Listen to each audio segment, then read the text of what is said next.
Chào các bạn, hôm nay là kỳ thứ 17 của chương trình talk show Tâm sự nghề môi giới bất động sản.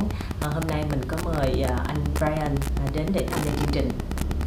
Hẹn gặp lại. Xin chào. We just started. Yeah. Good afternoon, Brian.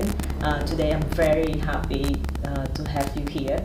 Can you Likewise. introduce yourself to me and to everyone? Absolutely. My name is Brian. I'm from America. I came to Vietnam actually exactly 9 years ago. I first came here actually just for traveling, for vacation. I was going to go back to work in New York City, and I just decided to stay in Vietnam. I fell in love with Vietnam, with the food, with the culture, and different opportunities came along to me that I decided to take advantage of.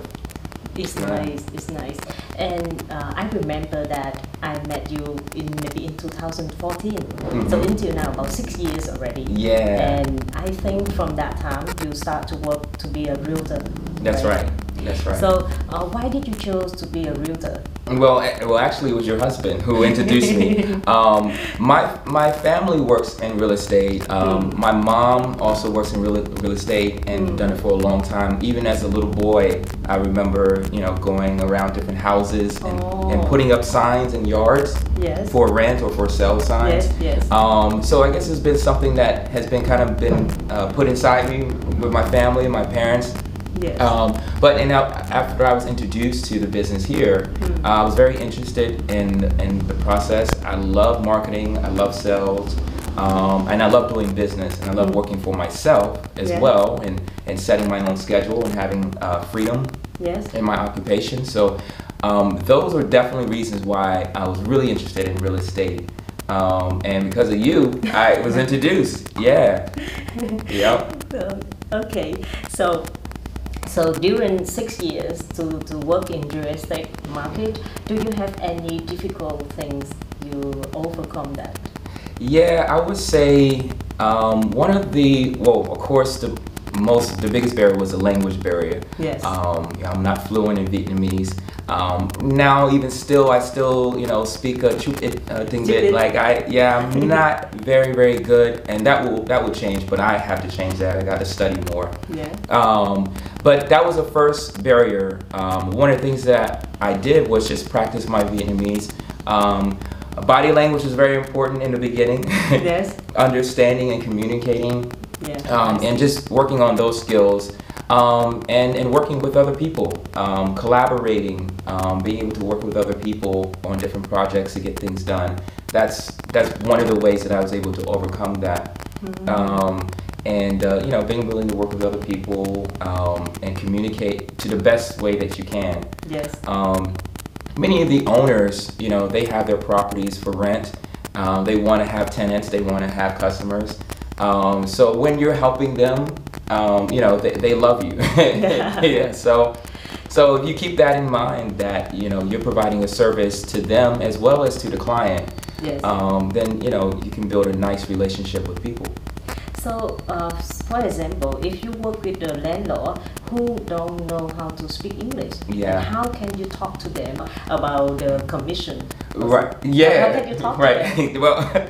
Well, at first it was almost impossible. I mean, it was very hard to communicate. I don't actually know how to survive during those years. I think we used writing.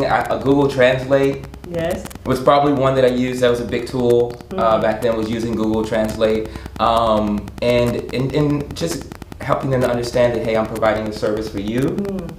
And then once they understand, oh, okay, you're someone that's going to help me to get a customer, get a tenant, then I think we just built like a body language type of relationship. And I would learn simple small Vietnamese phrases and words to communicate. Like Cho Thuê Phong or Bao Nu, and then Bao Nu, how much Một Thang or something like that. Yes. I will learn just basic. Yes, and actually you can use that to talk to the landlord. I think it's enough because they understand you. Yeah. Okay. So that was kind of the biggest way to communicate. It was difficult. It was very, very difficult. It was not easy at all. Yeah. I remember when I first started, I didn't even have a motorbike either. Yeah. At that time. So I would take the bus and I would even walk Yeah. to places and find places. So Yeah. it was that and the language barrier. So a lot of things you can overcome if you just keep going, keep trying. Yeah. So the more you do in real estate, the more you feel like you love this. Yeah, you know, it's something that happened. I don't know. I feel like I become also not just in love with real estate, but I'm also fall in love with Ho Chi Minh City, with Vietnam. Yes. I'm able to understand the city more and the people who live here more.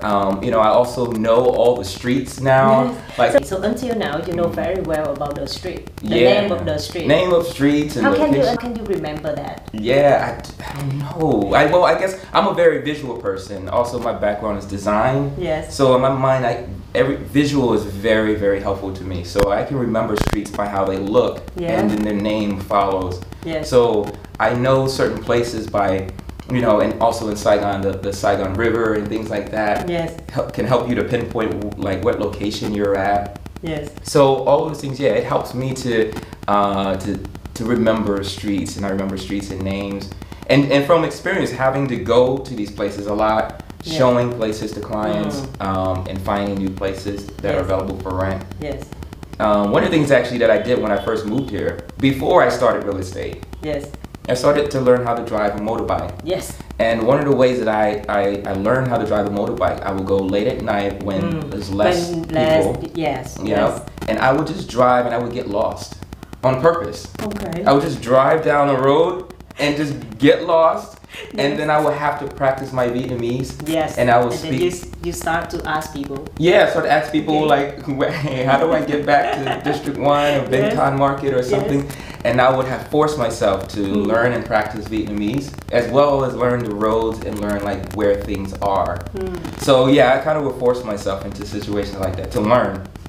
That's to build my really learning good. curve. Yeah. Could you tell me about your work experience in real estate? Yeah, well, geez, my work experience, all in Ho Chi Minh City is where I've been working in real estate. And my experience has been quite amazing. Of course, you know, everything isn't perfect, but it's been quite amazing. Like the landlords that I have relationships with are very friendly. Many times have taken me out for dinner or eating, you know, with their family, and different occasions like that. I've been invited to weddings.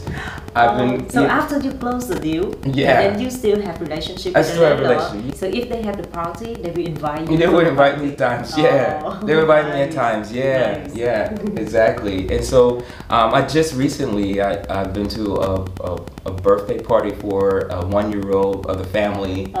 And they invited me there, and amazing food and drinks and karaoke. So now you are their friend. Yeah, exactly. Yeah, it's more like a relationship that I've built with them, and that part is amazing. Yeah, that part is really amazing, and that helps you kind of in this business. You know, it kind of gives you a security. Yeah. Because it's not just about business and business. It's you have security in a friend. You know that you're gonna, you know, if you're in a jam, they're like, hey, I help you out with this or etc. I feel so. Yeah, so that's it's really special. Yeah, it's very special. What is like working in real estate as foreigner? As a foreigner, I think there's a little bit of difference. I think of course, an advantage. If you're Vietnamese, if you're Vietnamese, it's definitely an advantage because, of course, of the language and you understand the culture. I mean, better than I do. So there's definitely an advantage. But as a foreigner, I don't know. It's interesting. It creates a little bit of a spice to the environment, if you will, I guess. It's fun. I think it just makes it more fun. A lot of landlords and owners, you know, they want to practice their English as well, and they want to develop relationships with other people as well. So everyone is kind of open-minded. Yes. In that sense. And so I think that's been one of the experiences in real estate. There are sometimes hurdles that you have to go through as far as communication or things like that that could affect the business in a negative way. Yeah. You know, where it comes to scheduling or misunderstanding things regarding the payments, deposits, and things like that. And so one of the things that I've done is like always ask questions and confirm and collect to make sure that everyone is on the same page. Yes. Because if there's a misunderstanding, sometimes misunderstandings can be taken in a bad way. Yeah. And so, exactly. So what I do is try to confirm and make sure that we're all on the same page and that I'm providing exactly what they want and what they need. But not come to the table and they say, no, I didn't say that. I didn't say that. And maybe that is you misunderstand. Yeah. So having clear communication, confirming the confirmation, like double confirm if you have to avoid situations like that. Nice. Yeah. How can you find the clients? Oh, well, marketing is my background, right? Sales and marketing is where I've started when I was 14. When I was 14, I started working in marketing. I started doing restaurant marketing when I was 14. And so that's what I just love to do. When I get new properties that are available for rent, I use social media a lot. Facebook is one of the biggest tools right now. And using Google and so forth for listing different properties. Facebook has a marketplace that you can list as well. Different properties. But it's all about relationships. And when you're advertising, I try to advertise in a way that I'm speaking to someone. Or I'm speaking to someone who I think this property would fit for. So when I'm using my words in the advertising, I'm advertising where I'm explaining the benefits. I'm also explaining the area and the community about how the lifestyle is in that area. And because I want to pull in someone who might like that. If a place is pet friendly, and let's say there's a client that has a dog and they need to find a place pet friendly.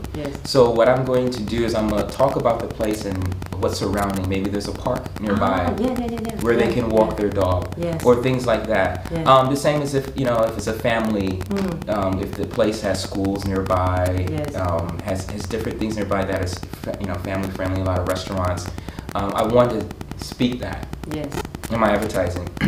And I get many requests and clients because of the way that I advertise. So for me, my strongest points is advertising and attracting clients.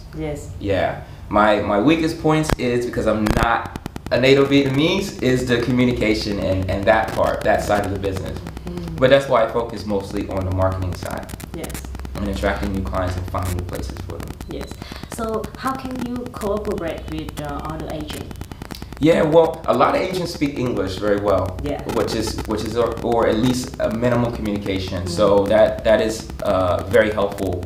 And I work with clients who are searching all over Ho Chi Minh City. So I just collab with different agents who focus on different areas. Some agents focus in District 2, some in District 7, so I just focus on working with them when a client is in need of a property. And then you talk to them and then... So then what I do is I develop a relationship with the client and I find out all of their needs, their desires, things that they really want. And sometimes it's difficult to get from the client what they really want. It's kind of strange. Sometimes clients will treat you like a date. Like they treat you, they want to test you to see if you're the right person for them. Exactly. And it's like, well, I don't want to be on a date. I want to find for you the apartment you want. So a lot of clients that they're closed. They keep their heart. They protect their heart. They don't want to show you Yeah. what they need. Yeah. Yes, because they don't know, maybe you will cheat them. They might have some Yeah. things where they might think they want cheated or something Yes, like that, yes. or taken advantage. Yes, and some people actually, some more people, they talk to me. They said, I'm scared. I'm very scared to talk to the agents because in the past they had a really bad experience with the agent. And now in their mind they said, no, I don't believe agent. So that is difficult for us to talk to them or to understand more. But the point is, if being the real estate agent, if we know the clients more, it's easy for us to work with them or to find exactly what they need. Right, exactly. Sometimes they have a closed, protected heart. And after that, you find out the way to talk to them and you understand them. You feel really happy about that. Absolutely. Right? Yeah. Your skill will be increased. Right, absolutely. And when there is that connection where they do explain what they really want, and you're able to deliver and show them properties that fit what they need. Oh, that experience is amazing. When you open that door and it goes, whoa, oh my God, it had, they say things like, oh, it has the thing that I asked for. It has the TV that I wanted. That's the magic. That's when you're really providing the service and you're connecting those dots exactly the way it should be. And the point is, you give them exactly the rental they can pay for. The price. Some tenants, they looking for the properties, but they ask a lot. But they could like to pay less. So that's why when you find out the things actually exactly for them and the rental the same fit to their budget. So that is really amazing. That is amazing. Absolutely. Sometimes you do I get strange requests where, a client may say, all right, I would like a 2-bedroom apartment. I want it to be luxurious and modern design, a swimming pool, gym, jacuzzi, and around $250. And it's like, whoa, wait, hold on, pump your brakes. So sometimes you get strange requests, and you deal with that and you try to, explain to them. Well, in this market, in order to get into the range of a swimming pool and gym, you have to pay this amount. And it starts here, and then it goes up. So you have to explain. So almost your clients are foreigner or Vietnamese? I would say, excuse me, I would say about 10% of my customers are Vietnamese. And that's because most of my advertising is in English. So I get most of my clients in there, professionals. I have one new client now that they're, high CEOs who are moving into the country. And they're looking for places to live for their family. And then there's like English teachers, other people that are working jobs like that, restaurant managers, etc. I just recently helped one client, and he's the owner of a beer company here. So I didn't even know that. I was like, wow, you own beer? He bought me a pack of beer when I signed the contract. Maybe. And so, Brian, can you give any advice to Vietnamese Asian? Oh, for sure. I would say one key advice, what we just talked about, is just listening and learning about asking the questions to find out what your client needs and what they want. To help you to keep the client. Because what I find is that if you're not giving the client what they want, if they tell you or if they don't tell you, then most of the times they go out and they will find another agent to work with. I think so. So it's really important, even if what I do is, even if I see that the client is a little bit reluctant and they're holding back from telling me, I will keep pushing, but softly. And I've had one client who didn't want to tell me what his budget was. That has happened. And so I said, well, in order for me to be able to service you the best way, I need to know what range that you're able to spend, because there's hundreds of thousands of apartments, yes. etc. available, and things like that. So I always try to just bring it back to that I can serve you better yes. if I have this information. Because it's really about them. I just make it all about them anyway. Yeah. It's about they're looking for a new home, they're looking for a new apartment, etc. So it's really all about them. So asking questions about how much can they afford, also what kind of style yes. that they want. Here in Vietnam, you can get, let's say, a 10 million Vietnam Dong apartment. Yeah. There's so many different styles yes. available. Yeah. There's huge places, studios with wood floors, some with balconies, some without balconies. Yes. Different furniture. Different furniture, modern, classic. Yes. It's so many different styles. So you could also ask questions about the style that they're looking for. Some clients do not want an older style apartment. Some clients want it has to be brand new. Yes. And you know, like some clients, they are focused on the color.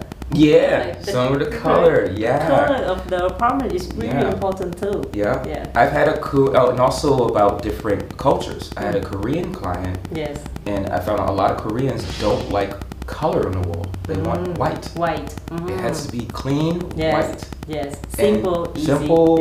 Yeah. So it's things like that to keep in mind, and asking your client those type of questions, so that when you're searching for them, you find exactly what they're looking for. Yes. So you don't need to take their time, and you use the time right. It's not waste time for you and the client. Yeah, exactly. And you have the great opportunity for success in closing the deal. Yeah. Do you have a final message to our audience?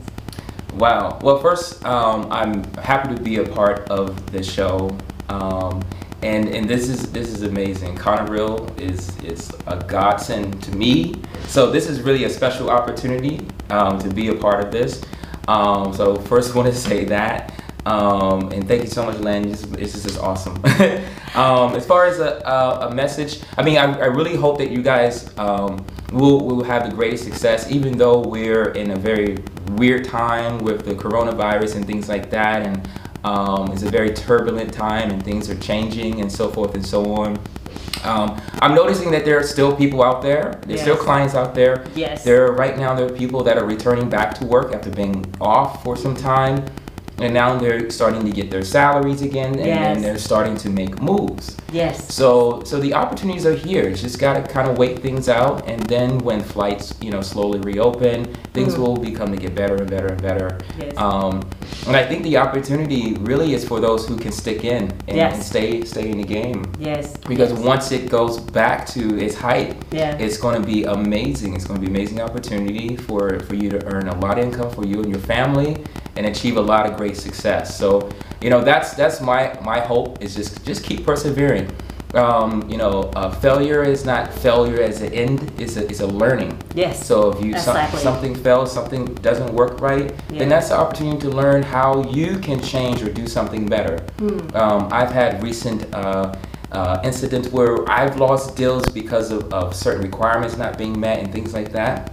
So what I'm doing now is I'm looking at ways on how that I can be proactive in a case where I've lost a client that a requirement wasn't met. For example, a client asked for a mattress for their bed for an apartment, but the landlord was not able to and decided not to provide. So what I can do on the next time is be more proactive, is by asking the landlords even before we come and view the apartment with the list of the client's requirements, and find out if the landlord is willing to provide the list of the requirements that the client is asking for, even before we go and visit, so we know what we're walking into before. So that's a way of being proactive instead of being reactive and reacting to the situation afterwards. Yeah. And so that hopefully that could be a way for you to manage your time and manage your deals, and help you to service your clients even better. It's really nice tip. Yeah, thank you. Thank you so much for your sharing today. I hope everything will be great for you in the future. It's really interesting. Thank you. Thank you very much. Have a good luck and good success.